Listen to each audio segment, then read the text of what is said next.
Hier bij mij in Haas heb ik gehoord van alles en nog wat hand. Ik doe dan op zinnen, dus even zinnen, maar ik bewolking, ik wat lichter aan, wat stoor aan en de wind houdt stadig gewoon aan. En het weekend, ja, een droge snij zat nou ligt, maar laat ik het maar op een richtje zetten. Joen heeft vannacht bewolking, maar soms wat lichter aan of wat stoor aan, maar ik flinke droge perioden en staan 8 tot 10 graden.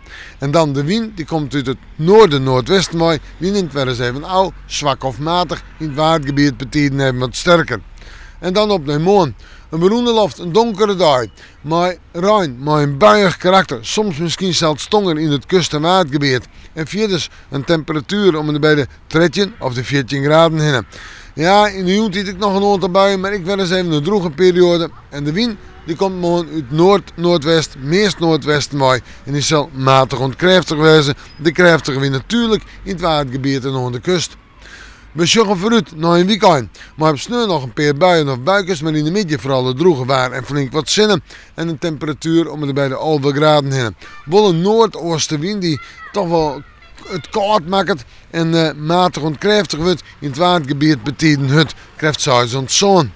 De snij droeg, maar het zijn 10 graden, maar de zinnen erbij en in de nacht misschien wel een graadje echte frost. Ja, het worden koude nachten, maar groen frost, dus voorzichtig met de plantjes. Manje, een dag maar een paar buien, met de zinnen erbij en een temperatuur om er bij het 10 of de 11 graden heen.